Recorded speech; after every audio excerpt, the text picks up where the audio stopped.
Hello, everyone. Welcome to today's webinar titled Mastering Profiles and Trims with Expert Tips.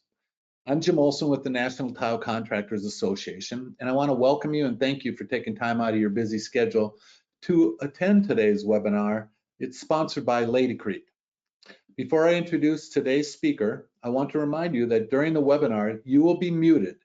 Please use the questions area on your computer to type in your questions, and we'll answer those questions at the end of this presentation. If the audio on your computer is poor, call the number on the invite to this webinar and listen on your phone. All NTCA webinars are available to watch at any time on the NTCA YouTube channel shortly after the webinars are presented. This will give you easy access to watch and or share all current and past programs at your convenience. All right, I'm happy to introduce today's presenter, Ben Lampi.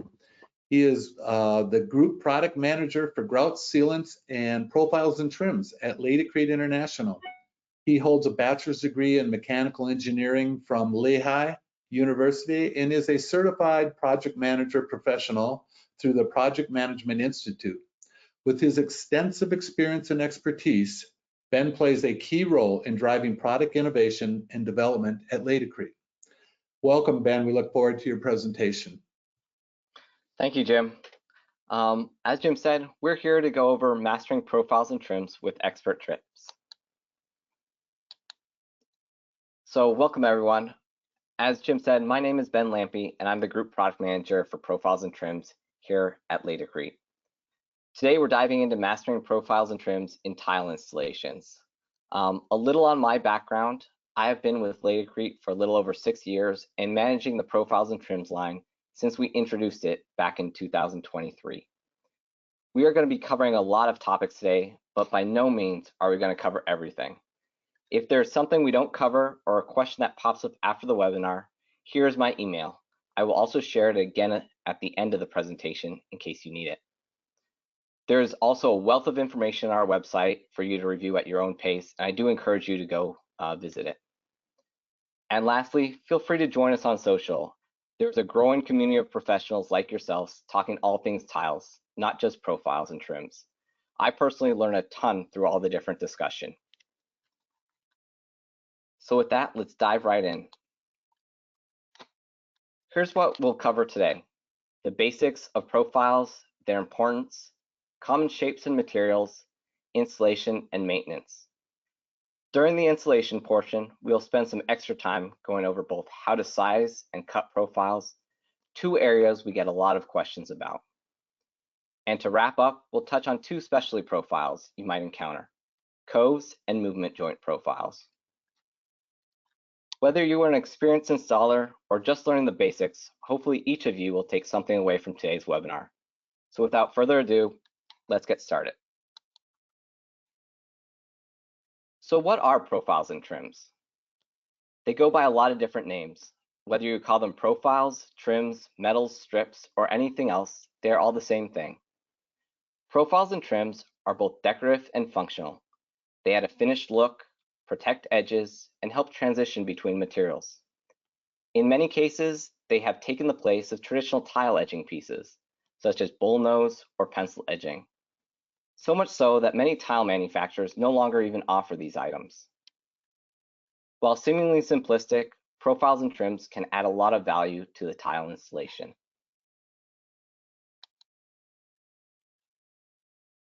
Probably the most apparent use for profiles and trims is their aesthetic quality. Finishing a tile installation with profiles creates a professional and polished look, elevating the overall presentation. This is a great way for tile installers to show their expertise and, by extension, earn more money. By selecting different finishes, you can make the profile do a variety of different things. You could select the profile that coordinates with the tile or the grout, creating a sense of continuity, flowing from one element to another. This can make a space seem more open or spacious. Conversely, as shown in this picture, you can choose a contrasting profile that matches your fixture or your hardware and create a focal point or an area of emphasis, drawing the eye towards it. And the great part is there's an almost endless variety of finishes and colors to choose from. So any design you want, you can go for.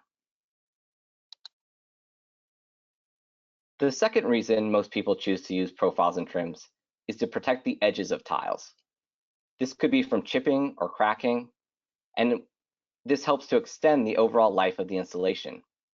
The edges of the tile are the most prone to breaking. Using a trim piece to protect ensures these delicate areas can't be hit. And it is for this reason that choosing the correct size profile is so important, and why we're going to spend extra time on that particular topic. And lastly, an often overlooked aspect of profiles and trims is what they can do to create a safe environment. Once a tile is chipped or cracked, there is now the potential for a sharp edge, which could be a safety concern. None of us want to get out of the shower, reach for a towel, and scrape ourselves on a chipped tile. Once installed, a profile will stop this from occurring for the complete life of the installation. So now that we know why you might want to use a profile and trim, you might be asking yourself, where can I use a profile? The great part is that profiles can be used all over. Wherever there's tile installed, chances are there's a profile that will fit your need. Profiles and trims are used in all sorts of construction, including single and multifamily homes, hospitals, restaurants, and everything you can imagine in between. Profiles can be used for floors, walls, and countertops, as well in exterior or interior spaces. As you can see, they are very, very versatile and adaptable to your needs. We are going to review some more specifics on what profiles might be best suited for each area. But if you ever need help selecting a profile, most manufacturers are willing to help.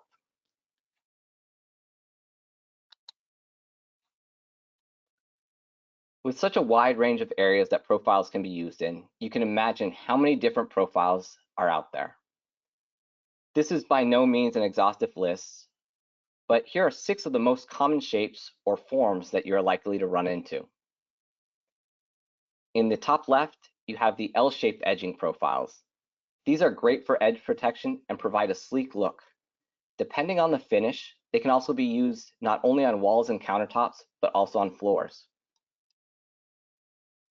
Next, you have round edge profiles, a more decorative profile that creates a subtle rounded edge. These are best for walls and countertops. You also have square edge profiles, which create a modern look and can be great for creating decorative elements when spaced correctly. These are also best for walls and countertops as well. You also see a variety of different transition profiles. Some have different forms depending on what you're moving from one material to the next. They offer not only edge protection, but are specifically designed to move from one flooring type to another. They can have a large variety of shapes and sizes. Next, you have cove profiles, and we'll touch on these more at the end. These are mostly used in commercial spaces. These are designed to transition between planes, creating a sanitary, easy to clean corner. And lastly, we have expansion or movement joint profiles. Also most commonly used in commercial settings, these account for expansion and contraction and stop the tile from buckling or cracking.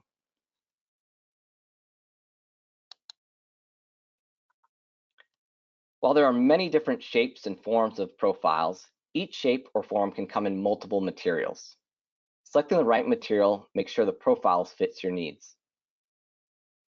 We're going to go over the 3 most common types of materials that you're going to encounter.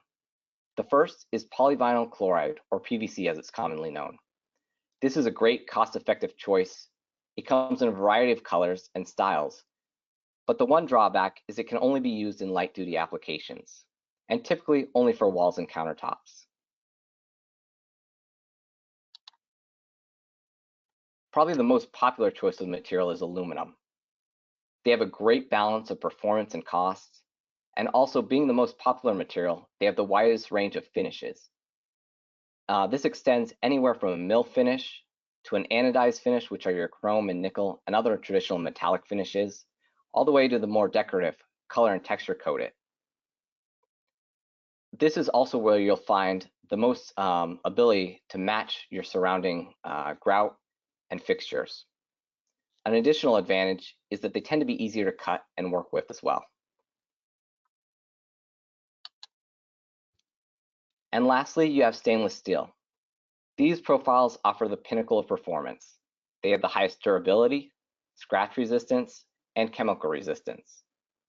For these reasons, you often see them in high traffic environments or outdoor applications. Typically, stainless steel profiles are made in 304 grade, but there are additional grades available, such as 316, when you need additional chemical resistance. The biggest drawback to stainless steel profiles is that they can be harder to cut and work with, but we'll talk more about how you can go about doing that.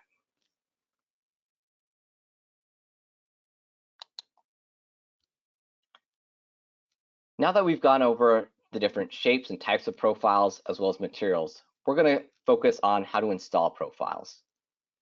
Once a profile is selected, we have broken it down into 7 simple steps for installation, and we're going to walk you through each one of these, taking some extra time to dive into the details about sizing and cutting profiles. No matter what technique you use to install your profiles, the biggest thing to keep in mind is that you always want to install your profiles prior to setting your tile. Step 1. This is probably most important. This is the initial selection of the profile. As we have mentioned before, selecting the correct size profile is critical to maximizing the performance and the benefits of your profile. When selecting a profile, I always compare it to Goldilocks and 3 bears. You don't want your profile to be too small. You don't want it to be too big. You want it to be just right. If a profile is too small, it won't adequately cover the tile edge. This will cause lippage and the potential for the tile to still chip or crack. And aesthetically, it really just doesn't look good. If it's too big, it will cover the tile, but once again, you'll have lippage and also an area where dirt and debris can build up over time, making it both hard to clean and unsanitary. The correct size profile will be flush or slightly above the tile edge. This will ensure the entire edge is protected, giving a cohesive experience or a cohesive appearance. So how do you select the correct size profile? Like most things, the key is in the planning. The first place to start is with the tile thickness, TT in our diagram. This will have the greatest impact on what size profile to use and is a great starting point. Next, you will need to consider the thickness of the adhesive that will be used to set the tile. This we will call AT, or adhesive thickness. This is often overlooked and leads to people selecting a profile that is way too small. The amount of adhesive will vary by the adhesive chosen and the tile being installed, so this is an area to pay special attention to. Adding these two values together will determine the thickness of the profile needed, pH or profile height in the diagram. One thing to note is that the height of the profile is actually measured from the distance from the top of the surface of the anchoring leg to the top of the profile. When we're working with larger format tiles, you also need to keep in mind that the likelihood of bowing or unevenness is much greater and needs to be accounted for. They also typically will require a thicker bed of adhesive, and both these will push you to size up to a larger profile to ensure complete coverage of that tile edge. So let's put this into practice with a real-world example. Here we have an example you may run into in the field. In our case, we are going to be working with a 1/2 inch or 12.7 millimeter thick tile. This is our starting point. Next, to set our tile, we check the data sheet for the adhesive we are going to use and see that we need a 1/4 inch or 6.4 millimeter bed of adhesive for the tile selected. We then add these two together to get a total thickness of 3/4 of an inch or 19.1 millimeter. This means we need to use a 3/4 or 20 millimeter profile or greater. Now this example happens to work out exactly, but often the calculation will fall between two sizes or the exact size won't be available. In these cases, always select the larger of the two profiles available to you. Now that we have selected the correct size profile, we are ready to move on to step 2. In our step 2, we want to measure and cut all our profiles to the appropriate length. The best way to cut profiles seems to generate a lot of opinions and questions, so we are going to spend more time on this as well, going through each material and the tools we suggest for cutting each. So our first material again is PVC. PVC is one of the easier materials to work with. For cutting PVC profiles, simple hand tools are normally sufficient. We recommend using either a hacksaw with miter box or miter shears for an accurate cut. Aluminum profiles can also be cut with a hacksaw and miter box, but if you're only doing a couple of profiles, this is a great way to go. But I suggest for a faster, cleaner cut to use a miter or chop saw. Choose a blade with the highest tooth per inch or TPM, which will give you a finer cut with fewer burrs. Either way, you should make sure to follow all the manufacturer's safety precautions and select a blade designed for cutting aluminum or non-ferrous materials. Alternatively, you can also use a variable speed grinder with cutting wheel as well. Whatever tool you select, all cuts should be finished off by filing to remove any burrs or sharp edges. I have often seen people use wet saws to cut profiles since they are already on the job site. While this can be done, I don't recommend this as it dulls your blade and it has the potential to break the saw. You really should use the correct tool.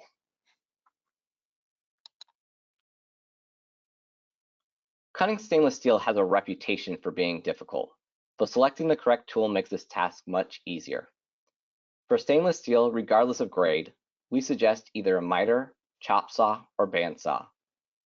Since stainless steel will discolor with heat, moving slowly through the cut is key to avoiding overheating. Also, keep in mind that stainless steel was chosen for its corrosion-resistant properties, so you want to make sure a dedicated stainless steel blade is used.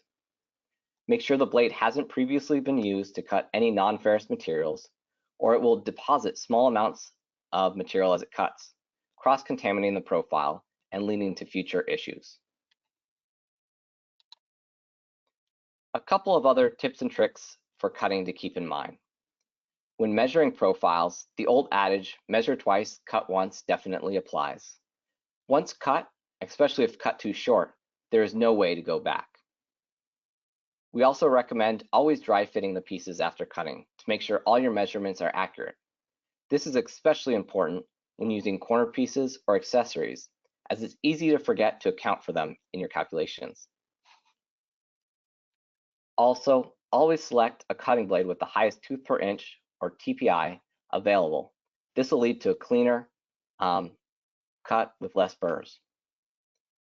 And lastly, when two profiles intersect in a corner, make sure the anchoring legs don't overlap or intersect. This can be done with a simple pair of metal snips to remove the anchoring leg in this particular section, as shown in the picture in the lower right.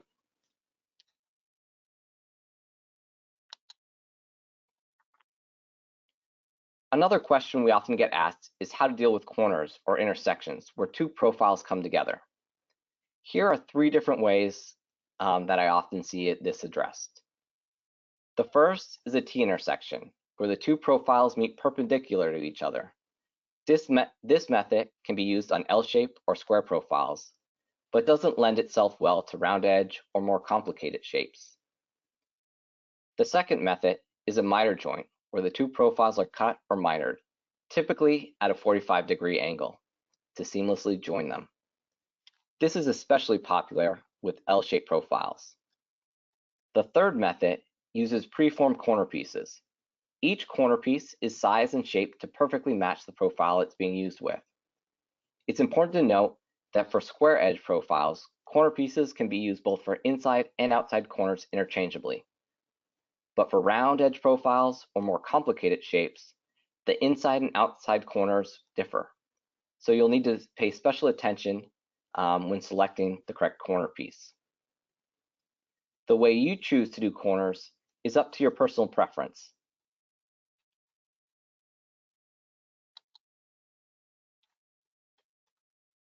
Now that we have sized and cut our profiles, it's on to step 3. In step 3, we'll apply the tile adhesive to the area where the profile is being installed. This is typically done using either a margin or notch trowel. Either modified or unmodified thin set may be used. For step 4, we are placing the profiles into the adhesive and aligning the profile to the correct position so that it's straight and square. Press the profile firmly into the adhesive until the adhesive flows through the punching in the anchoring leg. At this point, small adjustments can be made while the adhesive is still wet. Now that we have positioned and placed our profile, it's on to step 5. Add more adhesive over the mounting leg to fully encapsulate the profile. This ensures the profile becomes integral to the tile assembly and creates a durable, strong installation. Step 6. Install your tile. Firmly press the tile to align it flush with the upper edge of the profile. Remember, a correctly installed profile will lie flush or slightly above the tile edge. Many people want to run their tile flush to the profile, but it's best practice to leave an 1/8 inch or larger gap for grouting.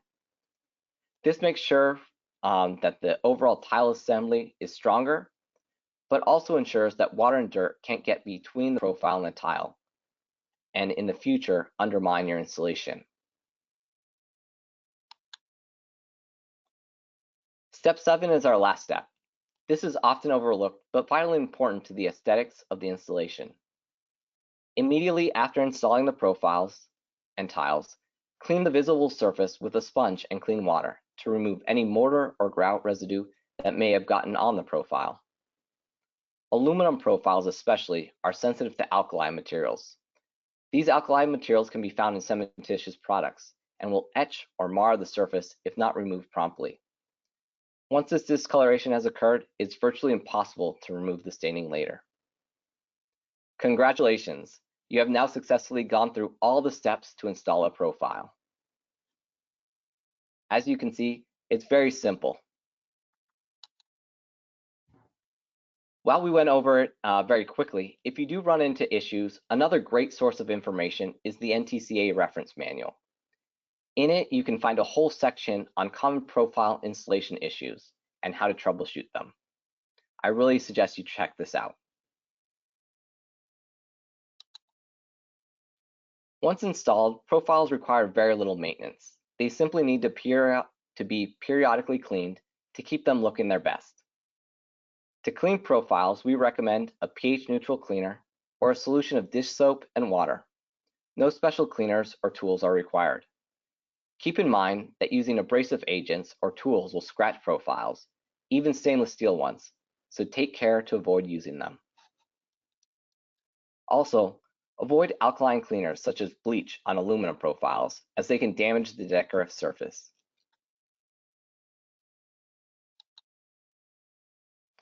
Now that we've talked about the basics of profiles, I wanted to touch briefly on 2 specialty profile shapes you might encounter. We mentioned these earlier in the presentation. The first are cove profiles. These dedicated pieces have a smooth radius and when installed correctly, create an easy to clean transition between 2 perpendicular surfaces, such as floor or wall junctions. Most often they are used in commercial settings, such as restaurants, airports, and other similar places, where there's lots of foot traffic and cleanliness is very important. All cove profiles will have their own dedicated corner pieces and accessories, and can come in any of the 3 materials, PVC, aluminum, or stainless steel.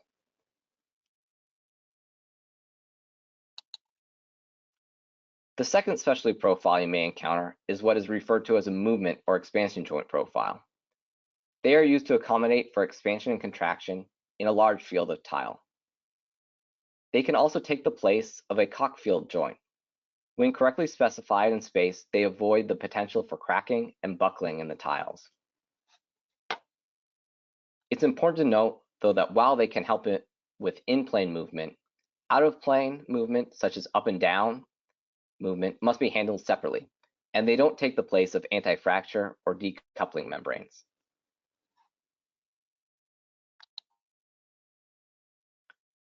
Just to summarize, I know we've gone over a lot already. I wanted to leave you with a couple key takeaways. First, profiles and trims provide a means to professionally finish tile edges, providing both beauty, protection, and safety. Profiles and trims are available in a wide variety of shapes and finishes.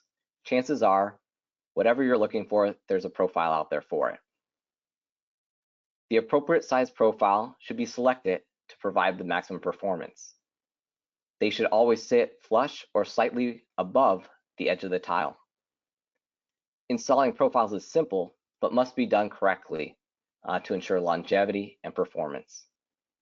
And lastly, when cutting profiles, select the correct tool for the best results.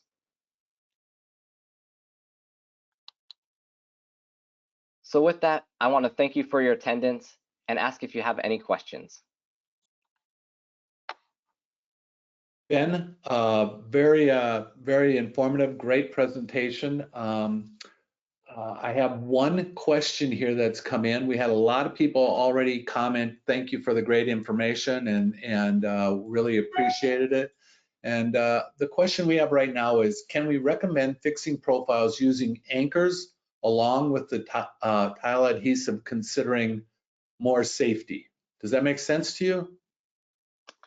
So we suggest to anchor the profiles just using tile adhesive. You don't want anything that's going to cause your tile to sit higher or get in the way of the tile being fully embedded. So we don't suggest using anchors in addition to adhesive. Great. All right. Is it okay to do a 90-degree bend around a corner? So you can do a 90-degree bend around a corner using one of the 3 methods we showed. Corner pieces are a great way to do this, as they allow for the shape of the profile to match exactly.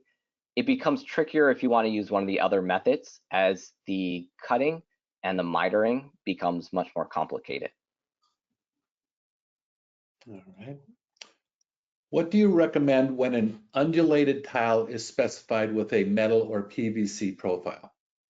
Good question. Right. So this goes back to what we were speaking about to look out for with large format tiles. So because you're going to want to protect the full edge of the tile, you're going to have to look for where the high point of that tile is, where it's sitting, and select a profile that's going to cover that full tile edge. This is going to be a bit of a challenge, as with an undulating tile, you're going to have places that are going to sit a little bit lower. Okay. Can you go back on here and go to step 6? Certainly. Yep. All right. So one of our technical people here at NTCA just wanted to comment that you don't trowel thin set the long way of the tile, you go the short way. So just so if anyone saw that and thought that was the right way, we want to point out that we would want to be troweling up and down in that situation instead of left to right. Okay? I appreciate that. Thank you. No problem. All right, we got a few more coming in here. All right. Do you offer curved profiles? So we refer to them as bendable profiles, and yes, LATICRETE does offer a line of curved profiles. Nice. All right. Is there an integrated movement joint in standard metal profiles like another brand states? I'm not sure exactly what they're referring to, but if they want to reach out directly to me, we can help them select the correct profile and see if we might have something that can work for their needs. Ben, why don't you go back to your last slide, which has your email address on it? And Aaron, Certainly. if you wanted to reach out directly to Ben, he's going to have his email address there. It's blampi@laticrete.com. Thank you. Well, any last questions coming in? You did a great job and a lot of really good information. I want to thank you. I want to thank LATICRETE for these informational webinars we're doing. So thank you. I want to make sure all of our attendees know that our next webinar is scheduled for October 3rd, and you'll be getting an invite for that.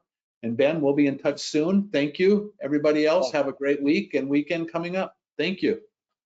Thanks, everyone.